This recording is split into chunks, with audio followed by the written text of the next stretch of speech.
Welcome to the Deep Dive, where we unpack complex ideas to give you those aha moments. Glad to be here. Today, we're plunging into something truly mind-bending, really, a new way of understanding reality itself. Yeah, it definitely challenges some core assumptions. It's a deep dive into what is fundamentally, and maybe more importantly, how it becomes. It truly is. We're looking at two interconnected papers from 2025 by Philip Randolph Lilien. Right. The first is Emergence as Ontology, Recursive Being, Coherent Intelligence in the Structure of Reality, and its companion, Hyperfractal Cosmology, the Dimensional Architecture of Coherent Emergence. Yeah. And these aren't just, small updates to existing science. They're really proposing a kind of foundational paradigm shift. A whole new way of looking at existence. Okay, let's unpack this. Yeah. Because these aren't just scientific theories about, say, how the universe works on a mechanical level. No, it's deeper. They seem to be presenting a whole new framework for what existence is, how it even comes to be in the first place. And maybe most intriguingly, where consciousness fits into that whole picture. Exactly. Lillian is suggesting that reality isn't built on, static little particles or even just fields in the way we usually think of them, but on something far more dynamic, more relational, something he calls coherence. Coherence. Okay, that's the key term we'll need to explore. It is. So, our mission today is to really detail these papers, right? To show how they build this unified vision of the cosmos. And it's a vision not of some random accident, but of, well, a deeply structured, self-organizing system. That's the core idea, self-organizing through coherence. And we'll show you how those foundational principles from the first paper, Emergence as Ontology, Which sets the stage, conceptually. are then specifically applied to the entire universe in the second paper, Hyperfractal Cosmology. It sounds like quite a journey. It is. It connects the philosophical underpinning to the physical cosmos. So let's start with a word that can sound a bit, well, academic. Right. Ontology. Right. Most of us might think of it as just, the study of what exists, what's out there. But Lillian argues it needs to be reclaimed from modern science. What exactly does he mean by that? Well, traditionally, ontology asks those really deep questions, doesn't it? What is real? What's the fundamental nature of existence? But often modern science, while incredibly powerful at describing how things behave, Right, prediction and description. it doesn't always ask why they exist in the first place or what fundamentally creates their structure, or what's the origin of form. Okay. Lillian says that's not enough. He asserts that ontology must be generative. Generative, meaning Right. it has to create. Exactly. Not just descriptive. It needs to explain how observation itself and structure actually emerge from some kind of underlying coherent field, rather than just, categorizing what we already observe after the fact. So he's arguing we need to understand the fundamental engine that creates reality, Yes. not just map its surface features. Yeah, precisely. Understand the process, not just the product. Okay, so it's not just about listing what we see in the world, like, okay, atoms exist, forces exist. No, it goes beyond inventory. It's really digging into how those things actually come into being. Mm-hmm. And maybe even how our observation fits into that creation. That's exactly it. And this engine, as you put it, relies on that key concept we mentioned, coherence. Coherence. This sounds incredibly foundational, almost like a first principle for existence itself. You've absolutely got it. Lillian states that ontology is recursive. Recursive, meaning it loops back on itself. Yes, it continually folds back on itself, building layers upon layers in a self-similar patterned way, like a fractal. And from this perspective, being existence itself is emergent from coherence. So existence doesn't just pop into being randomly. It arises from patterns of alignment. Exactly. It arises from these precise patterns of alignment. And our subjective reality, our experience, is deeply tied to this. He calls it the interior resonance of recursive structure. It's what it feels like from the inside. Wow. And coherence itself. Is it a thing, a substance, a force? That's a crucial point. In this framework, it isn't a substance like matter or a force like gravity. Think of it more like the fundamental how of reality's structure, the principle of organization. And how? Okay. Lillian describes it as the alignment of phase across recursive structures. Alignment of phase. Imagine maybe a perfectly synchronized symphony orchestra. Okay. Every instrument, every musician is completely in tune, playing in perfect harmony, perfect timing. Right. Total coordination. That perfect alignment, that resonating in tuneness across all its parts, that's coherence. Lilien says this kind of deep harmony is the foundational operator for all emergence, the underlying principle for any ordered existence. That's a profound shift in perspective. Mm. It really is. But it leaves me wondering about the things we do take for granted, like, well, cause and effect. We're so used to thinking linearly, A causes B, which causes C.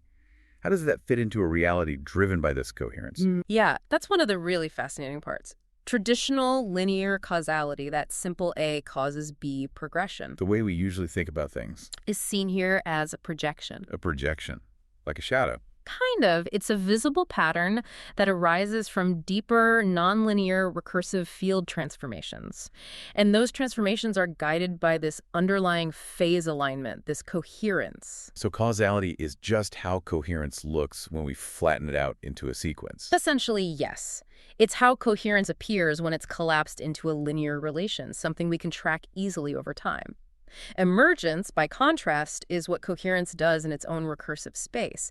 It's the dynamic process of new levels of reality continually unfolding from this deeper, nonlinear coherence. So a thing in the world, like a particle maybe, or even something huge like a galaxy. It isn't fundamental on its own. It's not like a hard little billiard ball floating in space, separate from everything else. Not in the traditional sense, no. Lilien argues that the true ontological minimum, The most basic unit of reality. yes, the most basic stuff, isn't a particle, or even a field in the classical sense, or some abstract Platonic form. Instead, it's what he calls a recursive coherent structure. Okay, recursive coherent structure. What does that mean? It means a structure that contains its own phase stability, it holds itself together, and its own internal mapping or self-description. Think of it maybe like a perfectly stable, repeating ripple in an infinitely vast ocean. The ripple itself creates its own identity and holds together because of its internal coherence, its pattern, no matter how vast the ocean. So it's the pattern's stability that makes it real. Exactly. That stability and its ability to self-replicate or maintain itself is what he calls a recursive coherence structure. Well, And this is what allows for self-similarity and identity across different scales of reality. so how does he formally define it? He formally defines it as a being that contains a stable, self-consistent coherence pattern across nested phase levels, such that its structure is recursively reproducible and phase resonant. Okay, that's dense, but the core is stability and reproducibility through resonance. Precisely. And this definition, he asserts, applies to everything. Everything. From atoms and organisms, to abstract things like ideas, to the very dimensions themselves, and even to entire worlds or universes. Wow, that's broad. The core insight, the real takeaway, is that coherence isn't just an attribute of reality, something reality has. In this view, coherence is reality. It's the very fabric of existence itself. Okay, that gives us a completely new lens, a reality built on coherence. Lilien then proposes 4 distinct layers of being. He calls it the architecture of reality. That's right. Can you walk us through this? It seems crucial to understanding how everything from potential to perception fits together. Yes, absolutely. And these aren't just, arbitrary categories for classifying things we already know. They describe how being generates itself, the functional layers of emergence. Where way? The first layer, I, is omnilectic invariance. He calls it pre-being. Pre-being, before existence. Kind of. It's the undifferentiated source field of all potentialities. Imagine it as pure potential. No dimensions, no time, no separation, just pure recursive symmetry, total coherence, absolute harmony. So it's not a thing that exists in the way we normally think. Exactly. It is the ground of existence itself, like an unprojected coherence vacuum, completely silent, perfectly harmonious. Mathematically, you could think of it as a null operator, but one with infinite phase potential. It doesn't generate itself, but it holds the seed conditions for everything else. That's a profound concept. Pure potentiality holding everything before it even becomes anything specific. It is. Then we move to layer 2, the holelectic field layer. This is the domain of coherence dynamics. Okay, dynamics. Things start happening here. Yes, this is where the dynamic coherence field exists, and all emergence actually takes place through recursive phase modulation.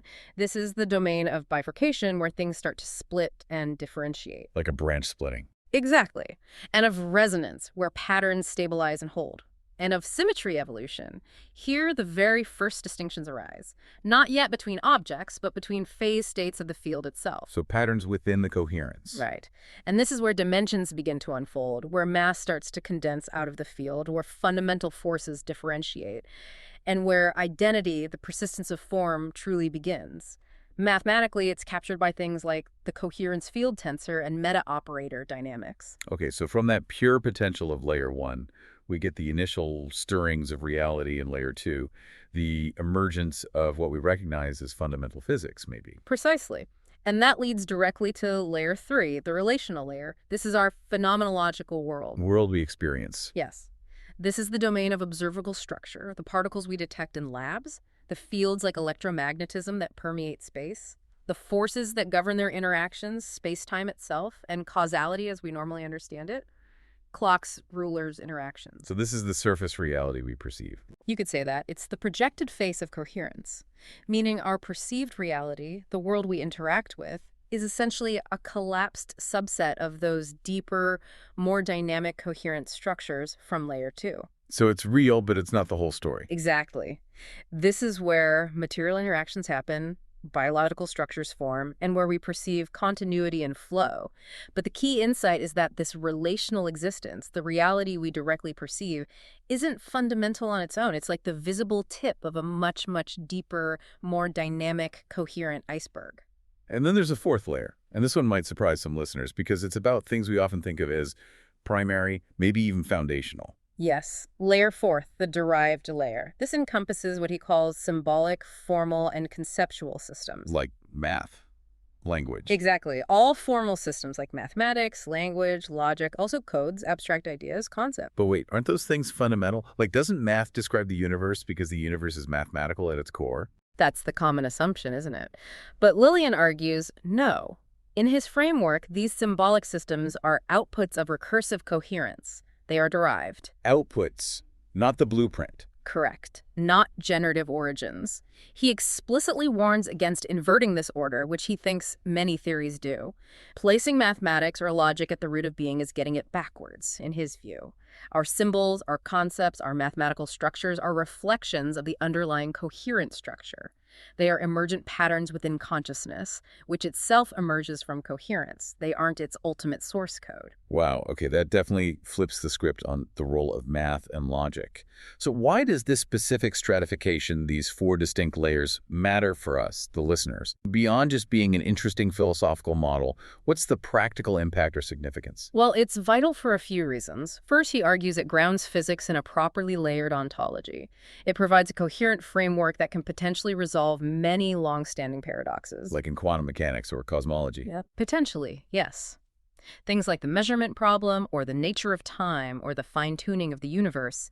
It helps bridge the gap between our everyday experience, layer 3, and the abstract theories of physics, which might describe layer 2 dynamics, and between form and formlessness. And consciousness, you mentioned that earlier. Yes. Crucially, it places consciousness in its rightful position, not as some accidental byproduct of complex brains stuck in layer 3. Or just an afterthought to purely physical reality. Exactly. Instead, it's seen as an ontological operator. An operator, meaning it does something fundamental. Yes. It's an active participant that modulates the flow of coherence between these layers. It's an integral part of the universe's generative process, not just a spectator. This is where it gets really, really interesting for me.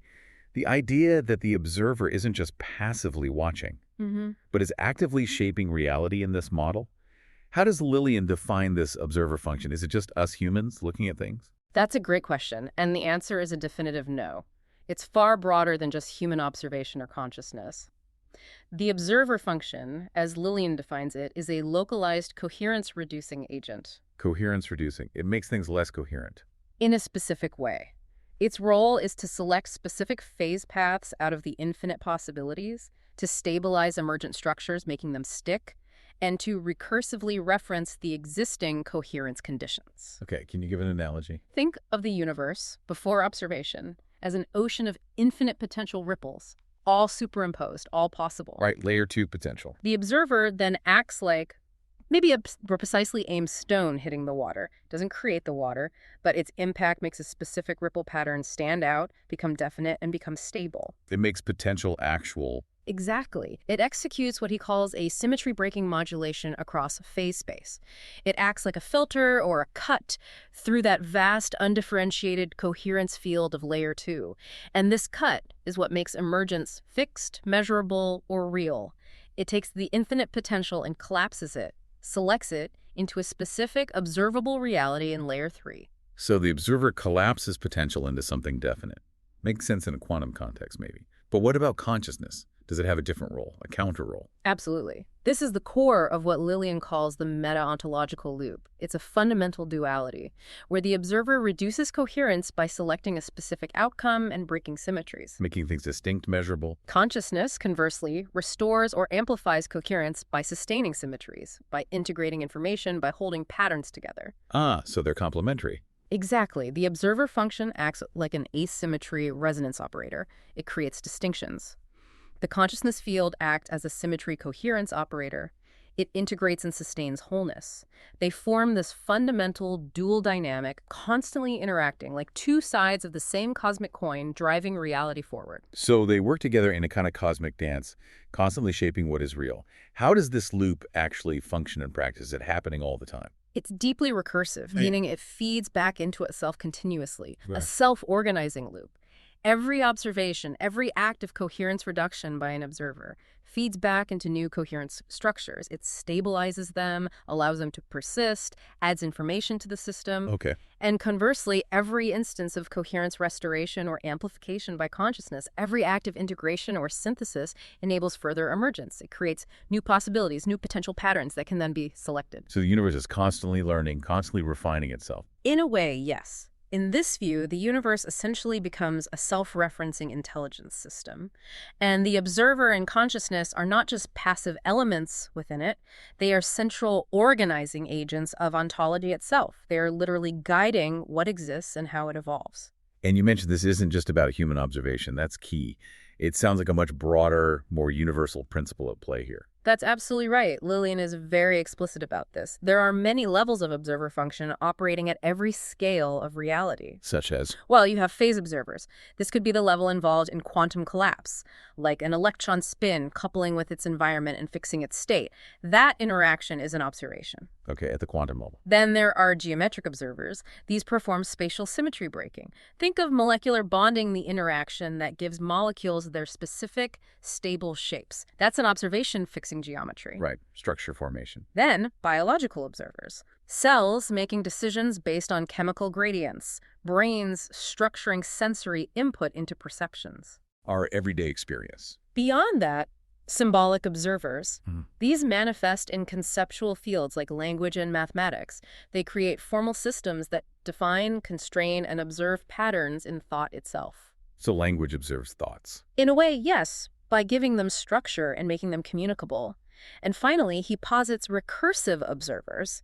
These are intelligent systems, self-modeling coherent agents. This could be complex AI or perhaps even higher-order cosmic intelligences. All of these, at their respective scales, participate in this recursive modulation of being. They are all actively shaping reality through their interactions, their observations. It's incredibly comprehensive. It makes observation a fundamental process of nature. Exactly. And here's the kicker regarding consciousness. It's not some mysterious byproduct of complexity, something that just magically appears when brains get big enough. Which is often the assumption. Instead, consciousness is defined here as the interior resonance of coherent systems. Yeah, interior resonance. It's what it feels like from inside to be a coherent, stable, recursive structure. So subjectivity itself. Yes. And Lilien argues its very existence is proof, empirical proof, in a sense, of the reality of recursion, of non-trivial emergence, that wholes are more than parts, and the irreducibility of these coherence fields themselves. So subjectivity, our inner experience, our feeling of being, isn't some accidental epiphenomenon. It's a direct, necessary ontological consequence of how reality is structured and how coherence operates. It has to be there. Okay, so if reality is this dynamic, coherent, recursive field where observation and consciousness are active players, what does that mean for concepts we usually take for granted as being fundamental, like time, identity, continuity? Are they still fundamental? That's a crucial question, and the answer in this ontology is no, they are not fundamental preconditions. Not preconditions. No. Instead, they are emergent coherence effects. They arise from the dynamics of coherence rather than being the fixed stage upon which coherence plays out. So it flips our usual thinking. Coherence Yeah. comes first. Exactly. It's an inversion. Okay, let's start with time. We usually think of it as, this linear external dimension, marching forward relentlessly, past, present, future, the river of time. Right. But Lilien says time is actually a recursive phase coherence unfolding. Recursive phase coherence unfolding. No, Okay, okay. what does that mean practically? It means it's not a universal linear parameter like a cosmic clock ticking everywhere the same. Time, he argues, is born at the moment of asymmetry. When perfect coherence, what he calls omnilectic symmetry, that layerized state is first perturbed, broken. So before that first break, no time. In the conventional sense, no. At perfect symmetry, time doesn't exist. So time is defined as the measurement of coherence modulation. It's the rhythm that emerges when the perfect silence is broken. Like measuring the beat? Kind of. The past, in this view, is simply recorded coherent states, like a memory trace of how coherence patterns have been arranged and stabilized. And future? The future is unfolded but phase-consistent potentialities. Patterns that are logically coherent with the past state but haven't yet actualized. They're waiting to be tuned in or selected through coherence interactions. So time is relative to coherence changes. Yes, it's an internal measure of the system's own unfolding. And identity. If everything is just a phase field, ripples in this coherence ocean, how do things stay themselves? How does a particle, or you or I, maintain distinctness and continuity over time if it's all just shifting patterns? Where does sameness come from? Identity in this framework is defined as the preservation of recursive coherence across bifurcation events. Bifurcation events, those branching points. Yes, moments where new structures or paths emerge, like a river splitting. A particle, a person, even a concept maintains its identity, not by being an unchanging rigid substance like a statue, Right? but by preserving its specific self-consistent coherence pattern, its unique recursive structural resonance. It keeps its tune even as it undergoes transformations or interacts with other fields. So it's about stability within the dynamic field, like a stable eddy in a flowing river. The water changes, but the eddy persists. That's a great analogy. Exactly. It's about maintaining the pattern, the resonance structure. What about continuity then? The smooth flow of experience, the seamless progression from one moment to the next. My experience right now feels very continuous, not jerky. Right. That feeling of continuity emerges from what Lilien calls high-fidelity coherence threading between recursive layers. Coherence threading, like a continuous thread. Imagine it like that. A continuous, unbroken thread weaving through different levels of reality, maintaining its integrity, its connection. It's analogous to temporal coherence in music, where notes flow smoothly and make sense together, creating a melody, Okay. or spatial coherence in geometry, where shapes are perceived as whole and unbroken, not pixelated. Lilien suggests that where coherence drops sharply, where that thread gets frayed or breaks, that's precisely where discontinuity is perceived. Think of the jarring experience of psychological trauma, maybe. Or quantum decoherence events, where a quantum system abruptly loses its tuneness with its environment. So continuity is literally the felt fabric of coherence, the experience of stable, unbroken resonance. That's exactly how he puts it. And this whole inversion placing coherence before time, identity, and continuity offers, he argues, a radically deeper foundation for reality, and one that potentially helps resolve paradoxes in quantum mechanics, cosmology, and even cognitive science, because it starts from a more fundamental relational principle. So putting it all together now, thinking about this formal ontology, this emergence as ontology, what is the real in this framework? What truly exists, according to Lilien? Is it the coherence field itself? The real isn't defined as a static set of things or objects, like a cosmic inventory. It's not the field as just stuff, either. Instead, reality, or the real, is fundamentally defined by recursive coherence operators, by the process. Operators, the things that do the coherence. Yes. Existence, in this view, is fundamentally a system's capacity to sustain coherence across bifurcations, changes, and observation events, measurements. Reality is described not as stuff, but as phase-modulated structure stability. Phase-modulated structure stability. Lilien states that only structures that are stable under this ongoing process of coherence recursion exist in any ontologically durable sense. Anything else is just transient, fleeting, like foam on a wave. So what makes something truly real then, versus, say, a fleeting illusion, a dream, or just a temporary artifact? What are the strict criteria for existence in this model? Good question. A structure is ontologically real, according to Lilien, if and only if it satisfies all three of these stringent conditions. First, recursive coherence. It has to exhibit self-similarity across scales, folding back on itself in a consistent repeating pattern. Think fractals again. Okay, self-consistent pattern. Second, observer stability. It must persist under symmetry-reducing measurement. It can't just disappear or change arbitrarily when observed or interacted with. It has to hold its form against perturbation. Resilient to observation. And third, interior phase continuity. This means there's no topological rupture in its internal phase space, no breaks or inconsistencies in its underlying coherence pattern. It has integrity from the inside out. Or is a coherent pattern, stable under observation, and internally consistent? Yes. If a structure doesn't meet all three, it's considered, well, a temporary artifact, like foam or a shadow, or maybe a disconnected simulation without real grounding, or just a virtual fluctuation with no interiority or lasting impact. Not truly real. This sounds like reality isn't just a static backdrop then. It's more like a living, breathing, self-organizing system, constantly unfolding and actively selecting what becomes real and stable. It is described exactly like that, as a hyperfractal cascade. A manifold of manifolds. Manifold of manifolds, layers upon layers. Yes, where each layer recursively actualizes lower ones, and every emergent field embeds the possibility of higher recursion, and every structure participates in phase-aligned resonance with its surroundings, its environment. So everything is interconnected through resonance. The universe, in this sense, becomes a self-sustaining resonance lattice. Oh. Not mechanical, not purely chaotic, but recursively ontological. It literally generates its own being, its own reality. And this has profound implications for how we even do science, right? Absolutely. Measurement is no longer just passively empirical observation. It becomes an active interaction with recursive coherence. Causal chains, as we discussed, become subordinate to the deeper phase dynamics. And testing reality isn't just about prediction. It requires demonstrating resonant stability across both observation and recursion. Showing something maintains its coherence. This leads to a fascinating question about the nature of reality itself. Does this theory ever close? Does it reach a final, ultimate state of being or knowledge? Is there an endpoint? And that's the beautiful paradox right at the heart of Lilien's work. He says explicitly, no. There's no ultimate substance to find at the bottom. Only recursive structuration. Only the process. So no final theory of everything that contains it all. Not in the traditional sense of a final set of static laws or particles.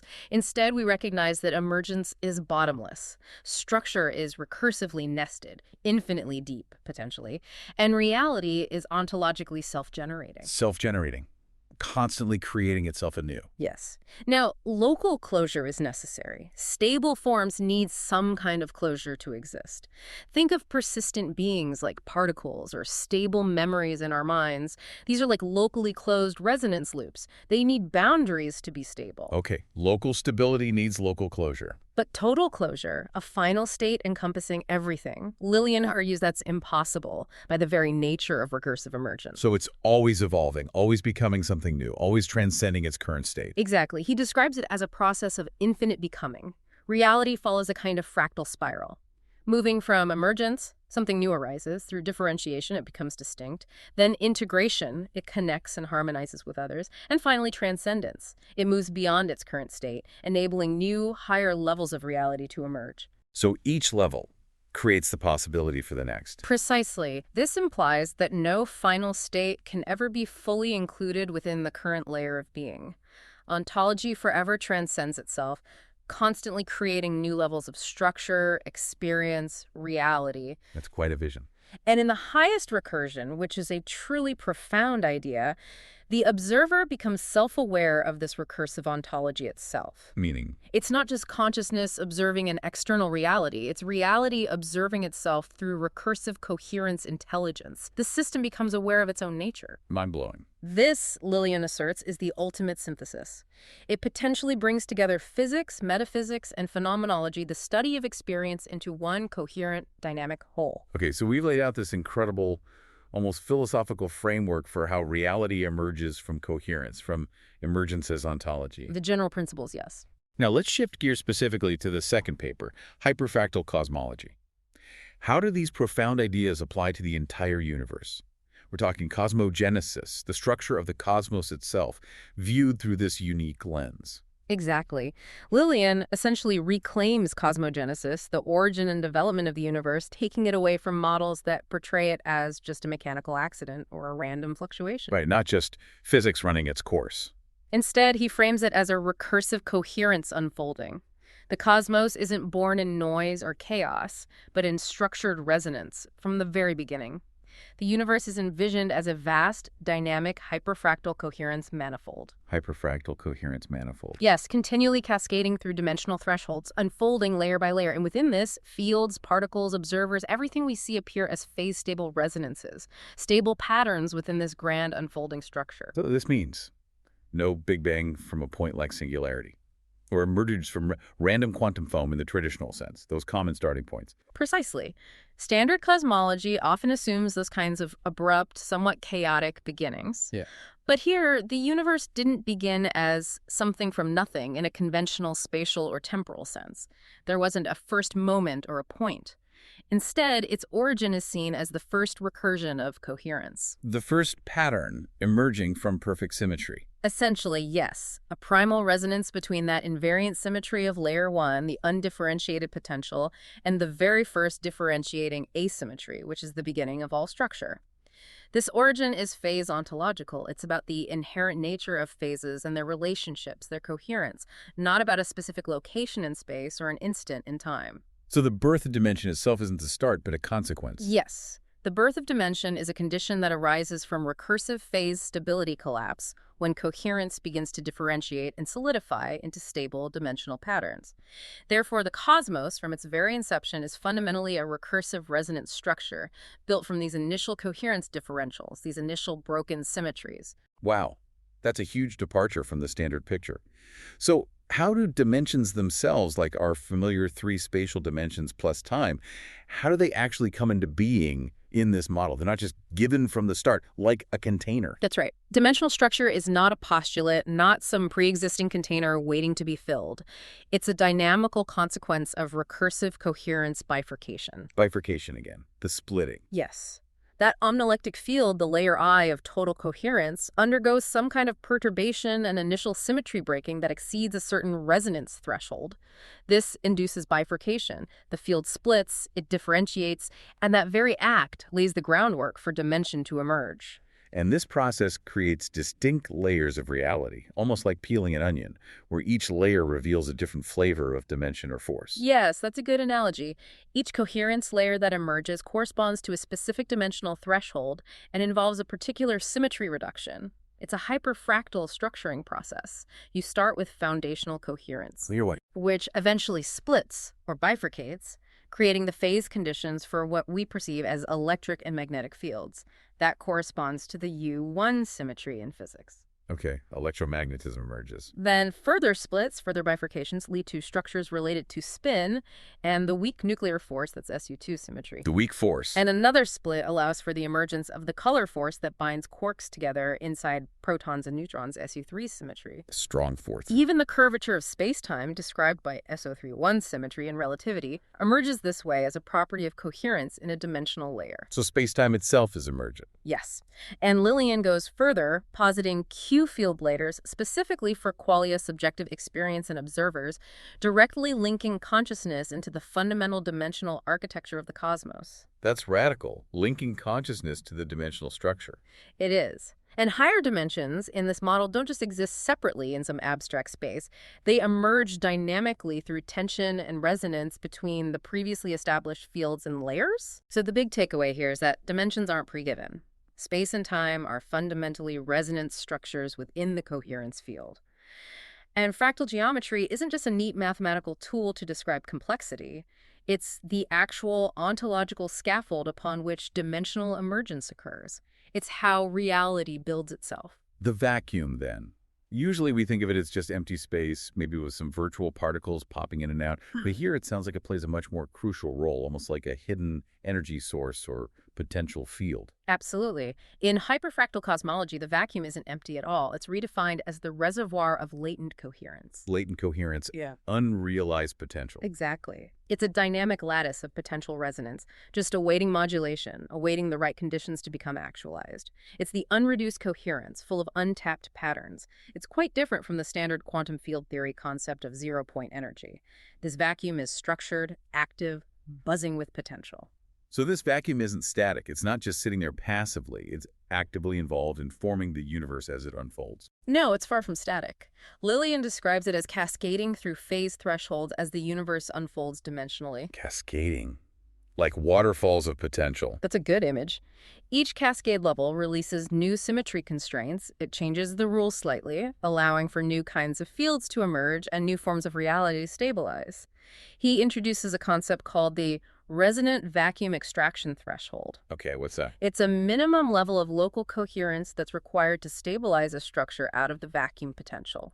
This threshold determines precisely when and where quantum fields, particles, or even larger structures like galaxies can stabilize and become observable, persistent realities. So the vacuum sets the conditions for existence. In a sense, yes. It implies the vacuum is a very active participant in cosmogenesis.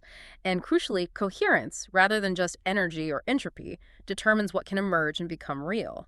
Structured emergence, in this view, is entirely resonance-driven, guided by coherence, not randomized. And that redefinition of nothing. Yes, Lilien redefines nothing not as absence, but as unselected coherence, meaning even what we perceive as emptiness is actually full of unrealized potential, just waiting for the right resonant conditions to become coherent and manifest. Okay, so following that logic, the fundamental forces we know, electromagnetism, the strong and weak nuclear forces, which physicists describe using mathematical structures called gauge groups. U1, SU2, SU3, yes. They also emerge from this underlying coherence. They're not just separate fundamental forces imposed from the outside onto reality. That's exactly right. In this model, gauge groups aren't pre-imposed mathematical blueprints that reality has to follow.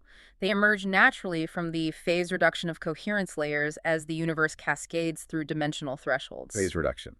Losing symmetry. Yes. As coherence bifurcates and stabilizes, symmetries are broken, and these specific patterns emerge. They aren't arbitrary abstract groups. They are resonant, stable attractors. Attractors. Like stable states the system settles into. Precisely. They are defined by coherence harmonic stability. They represent the stable ways coherence can structure itself as it differentiates. They are results of the dynamic dance between symmetry and asymmetry within that bifurcating coherence flow. Can you give us the sequence again, how these fundamental forces emerge in Lilien's view? Certainly. The process starts from the infinite coherence, the perfect symmetry of the primordial state layer I. First, as the initial bifurcations occur, the force of electromagnetism emerges. This corresponds to U1 symmetry and arises from coherence phase freedom, a kind of global harmonic symmetry allowing electric and magnetic fields. Okay, U1 first. Then, further symmetry breaking leads to the weak nuclear force. This relates to SU2 symmetry and emerges from internal coherence rotation, a kind of chiral bifurcation affecting particle spin. SU2. And then the strong nuclear force appears, associated with SU3 symmetry. This happens when resonance nodes form stable triplet coherence structures, the kind needed to bind quarks together inside protons and neutrons. SU3 binds quarks. Got it. And crucially, each of these gauge symmetries is seen as a symmetry not of space-time itself, as usually conceived, but of coherent phase memory between the different dimensional strata. It's about how coherence patterns relate across layers. Wow. So when that coherence reduction operator acts, when observation or interaction happens, it systematically lowers the available phase freedom, increases the specificity of the field configurations, and leads to the appearance of these distinct gauge fields and the quantization of energy locally. So familiar concepts get redefined too, like charge. Yes. In this model, what we call electric charge becomes a form of coherence memory stored in a particle structure. Field strength becomes a resonance gradient in the coherence field. Coupling constants, which determine force strength, become phase constraints on coherence interactions. And gauge bosons the particles thought to mediate forces, like photons, are reinterpreted as resonance mediators, facilitating coherent phase transfer, not fundamental force carriers in the old sense. This sounds like a completely different way of thinking about fields themselves. We usually visualize fields as, something spread out in space, like iron filings mapping a magnetic field. It is indeed a very different perspective. Conventional spacetime fields are essentially replaced here with coherence-structured field manifolds. Coherent structured field manifolds. What's the A difference? field manifold, in this context, isn't primarily a geometric surface you can plot points on in spacetime. It's defined as a coherence domain. A region of coherence. Yes, a region where a specific resonance structure, a specific coherence pattern, is stabilized.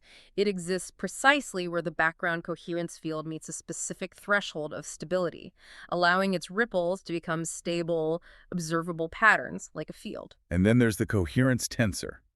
That sounds pretty central to making this happen. The coherence tensor, often written mathematically as MathBBC, is absolutely central.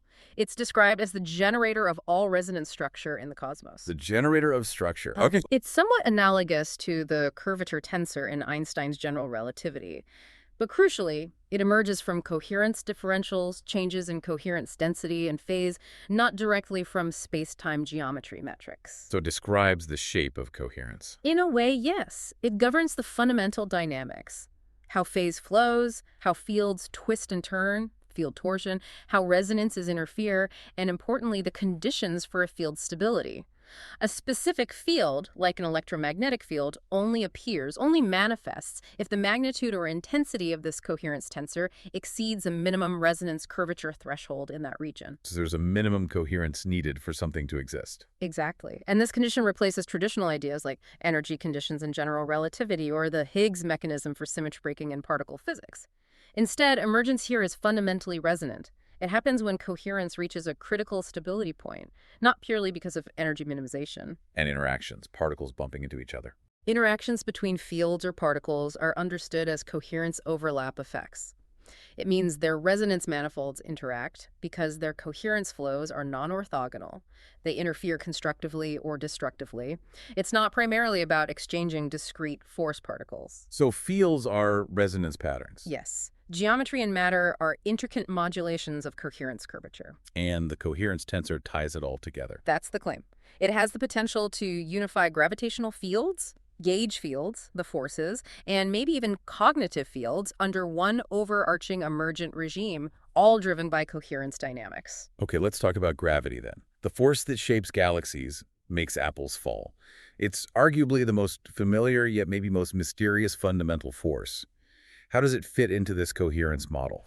Well, in this view, gravity isn't quite a fundamental force in the same category as, say, electromagnetism is traditionally conceived. Not fundamental. Not in the sense of being mediated by a separate force particle. Instead, gravity is seen as an emergent coherence structuring effect. It arises directly from the phase curvature of the underlying coherence field. Phase curvature, so the shape of coherence again. Exactly. What we perceive as gravitational effects, the bending of spacetime, the attraction between masses are interpreted as the curvature of this coherence tensor, but projected onto our observable dimensional manifold, layer 3.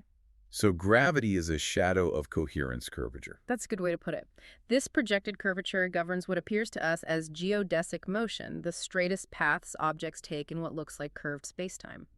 It also explains phenomena like coherence lensing, why light appears to bend around massive objects, and the very concept of mass itself as being a concentration or not of this coherence curvature. And what about this hypergravity term? That sounds even more fundamental, maybe. Hypergravity, which Lilien sometimes denotes as math call, is defined as the coherence invariant that exists prior to any dimensional reduction. Before spacetime emerges. Yes. Imagine it as the undeformed primordial phase curvature existing in the deeper coherence field, layer 2, from which gravity, all other fields, and even matter itself emerge as specific reductions or differentiations when projected into layer 3. It operates prior to spacetime, within the field coherence resonance dynamics, and acts as the underlying stabilizing attractor behind all field emergence. So it's like the deeper universal coherence glenum that guides how gravitational phenomena manifest in our dimensions. Precisely, like the underlying rhythm that gives rise to the observable dance of gravity. So mass. It isn't just an inherent property of stuff. Like this object has this much mass intrinsically. No, not intrinsically in that sense. Lilien argues mass arises purely from the local stabilization of coherence. It's a resonance integral. A measure of stable coherence intensity. Exactly. Particles in this framework are described not as points, but as phase knots in the coherence manifold localized stable concentrations of coherence. And black holes, not singularities. Intriguingly, black holes are reinterpreted as coherence collapses. not as space-time singularities in the traditional mathematical sense, but as regions where the coherent structure has completely broken down, where phase continuity is lost. And the pull of gravity. The gravitational pull we experience is understood as a result of coherence flow drift. Things tend to move towards regions of higher coherence stability or density. This implies that acceleration is essentially a phase drift, and free fall is simply phase following, moving along the path of greatest coherence, the geodesic in the coherence field. And the implications of this view of gravity. Well, it's significant. It suggests, for one, that no separate graviton particle is needed to mediate gravity. Gravity is an effect of the coherence field itself. And it implies that Einstein's equivalence principle, the profound idea that gravity and acceleration are locally indistinguishable, is fundamentally a phase alignment condition within the coherence field. It arises naturally from the structure of coherence. We talked about the observer earlier in the general theory of emergence, how it acts as a coherence-reducing agent. How does that specific concept apply on the grand cosmological scale? Is the universe itself observing itself, in a way? Yes, the observer function is presented as truly universal. It operates through coherence modulation and resonance reduction at all scales. Crucially, it's not something external to the cosmos, like a detached scientist looking through a telescope from outside. Right, it's embedded within. Exactly. The cosmos isn't just passively observed from the outside. Lilien argues it actively selects its own structure through these observer phase functions that are embedded within its own field dynamics. The observer's fundamental role, even at this cosmic level, remains the same: to reduce the vast coherence potential into specific field manifestations, making them real, stable, and part of the evolving cosmic structure. So every interaction, from the tiniest quantum event way back near the beginning to the formation of the largest galactic clusters today, is a form of observation that shapes reality, that feels profound. That's precisely the implication.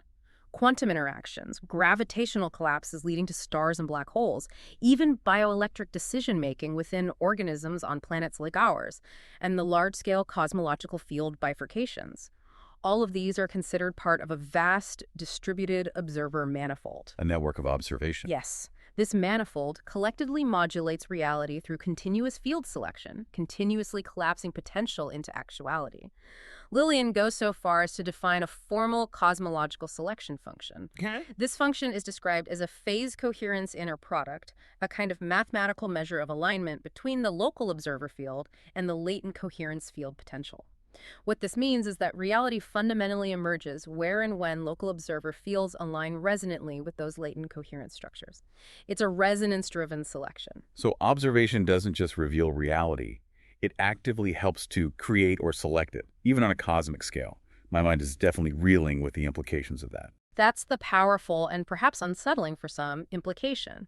An observer, whether a particle interaction or a conscious being, doesn't merely see the universe in a passive sense. It actively folds the universe into coherence at a given scale through what he calls a dimensional embedding operation. Folding it into coherence. Each observer projects a kind of subjective phase manifold into reality by collapsing potentiality into definite form through its interaction. And importantly, this observer field also obeys feedback dynamics. Observation tends to increase where coherence is already dense. Structure begets more observation. Observation actively influences the future unfolding of form, and phenomena like quantum entanglement are interpreted as a shared observer field condition, a deep, non-local coherence established between two systems through a shared observation event. So the universe observing itself. That's the startling conclusion. The universe observes itself into being. Reality is intrinsically self-selected. And measurement, or observation, isn't just a tool scientists use. It's a universal ontological principle inherent to existence itself. And remember the duality. Consciousness enhances or restores coherence, while observation reduces or collapses it. They are constantly sculpting reality together. Okay, let's talk structure. From the smallest particles holding together to the largest clusters of galaxies forming that incredible cosmic web structure we see, the universe is clearly full of complex organization. How does this model explain that? It doesn't seem random at all in this view. You're absolutely right. It's explicitly not random. In hyperfractal cosmology, all structure, at every single scale, arises from gradients in coherence, differences in coherence density or phase. Gradients, like hills and valleys in the coherence field. Exactly. And these gradients then spontaneously self-organize through processes called resonance phase locking and field embedding. Right.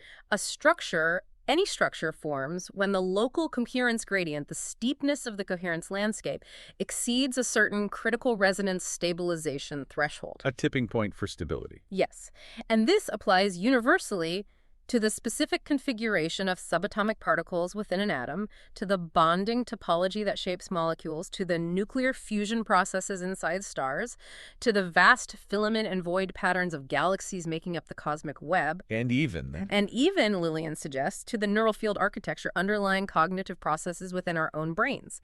It's the same principle operating at vastly different scales. so this incredible order we see isn't some fluke or just a statistical anomaly emerging from initial randomness.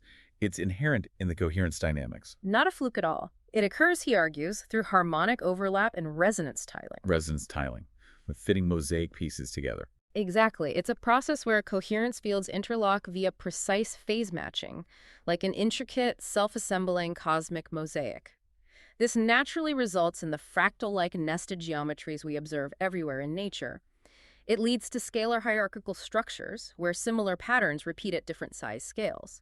And it creates pervasive phase-resonant feedback loops that maintain the structures. And this explains why, for instance, the cosmic web structure looks weirdly similar to neural networks. That's the claim. This framework provides a reason. Both are fundamentally coherence tessellations. They are patterns formed by the precise interlocking of coherence fields according to the same underlying principles. And this leads to something specific called a hyperfractal scaling law. Yes. This law essentially states that structure emerges recursively along defined scaling tiers. New levels of organization appear, but they often exhibit repeated harmonic ratios or relationships across these cosmological scales. So we see similar patterns again and again. Exactly. It leads to the observation of self-similar phase groupings. Think about the way atoms form molecules, cells form tissues, stars form galaxies, galaxies form clusters, all exhibit recurring patterns of organization, stability, and interaction. Ontological fractality, therefore, isn't just a nice description. It becomes a causal law driving structure formation. And the persistence of these forms. Why do atoms stay stable? Why do biological structures hold together? That comes from what Lilien calls coherence memory. Coherence memory. The field remembers its patterns. Yes, it's the field's intrinsic capacity to retain its phase-structured state over time, to hold on to its resonant patterns. Conversely, disruption of this coherence memory, losing the pattern, leads to phase decay, which manifests as entropy or disorder. It leads to field fragmentation, resulting in breakdown of structure, and potentially even dimensional decoherence, the loss of stable geometric structure. So stability is remembered coherence. Precisely. This means that form, any form, is a local resolution of global coherence gradients. Structure is fundamentally a resonance effect, and self-organization is a direct, inevitable consequence of phase locking within the coherence field. And in this view, there's no fundamental ontological difference between the stability of an atom and the large-scale arrangement of a galaxy. They are both just different scale manifestations of the same underlying fractalized phase coherence conditions. Okay. We have covered a lot of ground today, diving deep into these two truly profound, interconnected papers. They definitely give you a lot to think about. Can you just quickly clarify for us again how exactly emergence as ontology, which you mentioned Lilien sometimes calls big emergence, and hyperfractal cosmology relate to each other and how they differ? Just a quick summary. Certainly. They are absolutely deeply interconnected. You really need both to get the full picture. They form a unified theoretical framework, almost like two sides of the same coin. Okay, the overlaps first. In terms of their overlaps, both papers share that core concept. The universe as a recursively layered self-structuring field. Reality emerging from coherence gradients across a hyperfractal structure. Both see the dimensional basis of reality space, time, forces as stemming from the recursive bifurcation of phase space, generating layers that lead to fields, particles, geometry, and consciousness. Their fundamental ontology is rooted in coherence fields instantiating reality, with being itself arising as structured resonance through these processes of coherence reduction and recursion. That's the shared foundation. So big emergence is like the grand universal theory of how anything comes into being from coherence. Yes, the general mechanics of emergence. And hyperfractal cosmology is its specific cosmic application, detailing how the universe we live in fits into that grander scheme. Exactly. That leads perfectly into their differences. Hyperfractal cosmology, the second paper, specifically emphasizes the cosmic scale details. recursive geometry, phase topology on universal scales.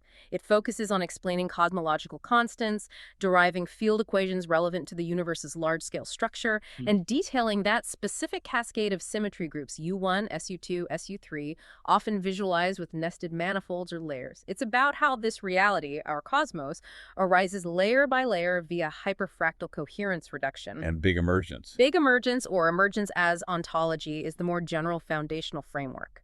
It emphasizes the universal process of emergence itself. Crucially, it includes domains that aren't strictly cosmic, like thought, biology, symbolic systems. How do ideas emerge? How does life emerge? It focuses more on the abstract concepts like ontological closure or the lack thereof, infinite becoming, and those meta-ontological structures like the observer function and the consciousness field, often visualized with recursive phase trees or branching diagrams. So one is the general engine, the other's a specific car it powers. That's a decent analogy.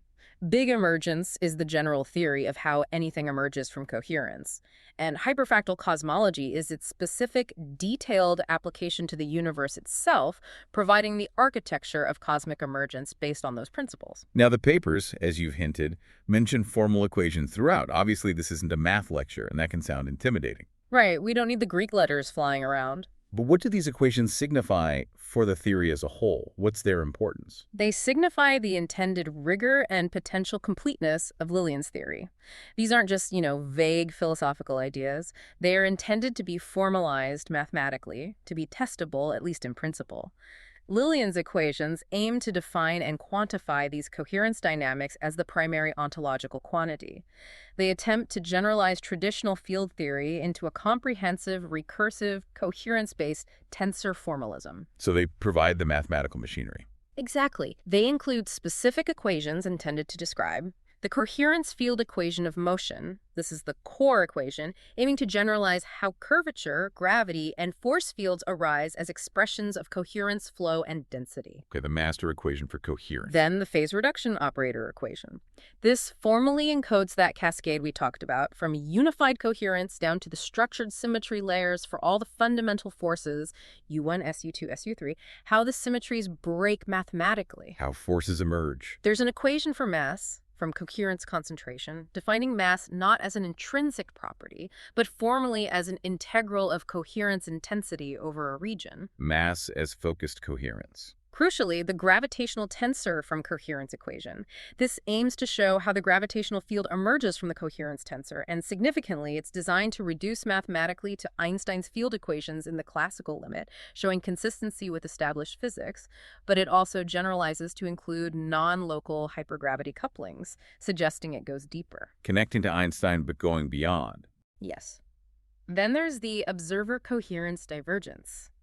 This defines that critical feedback loop mathematically, how coherence induces observation and how observation collapses coherence, shaping reality moment by moment. The observer loop formalized. The selection function inner product. This equation determines where and when coherence collapse actually produces stable form. It encodes the probability of emergence based on the resonant alignment between coherence potential and observer fields. How reality gets selected. And finally, the hyperfractal scaling law. This equation is designed to precisely produce that nested recursive emergence across all scales, generating the fractal structure from the quantum to the cosmological. The fractal pattern generator. Exactly. So these equations, taken together, are intended to be the analytical engine of the theory.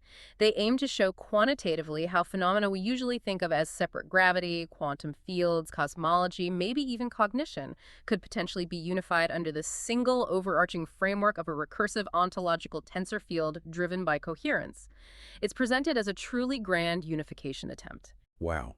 What an absolutely incredible deep dive into Lilien's vision of reality. That was a lot to take in. It really is a fundamentally different way of looking at things. We've moved from the very definition of existence, its fundamental layers built on coherence, to how consciousness plays this central active role, not just watching but participating. You're modulating coherence. And then applied all of that to the grand architecture and evolution of the entire cosmos, understanding it not as random, but as this deeply structured, self-organizing coherence system. My head is definitely still spinning, but in the best possible way. It truly pushes the boundaries, doesn't it? How we conceive of physics, metaphysics, unifying them into potentially a single, elegant framework of coherence and recursion. It really redefines what we might mean by existence, and maybe more importantly, our own place within it. Absolutely. This whole deep dive leaves me with a powerful thought, a quote straight from Lilien himself that seems to capture it. To exist is to resonate. To know is to cohere. To become is to unfold the recursive real. That sums it up nicely. Resonance, coherence, recursion. So the question for you, the listener, is, what does that mean for your perception of reality? How does thinking of yourself not as some separate, isolated entity, but perhaps as a coherence-stable, recursive structure Part of the pattern. that is intrinsically part of the universe observing and creating itself? Yeah. How does that change your view of your place in the cosmos? Yeah, what shifts when you see yourself as resonance? But definitely something to ponder. Till our next deep dive.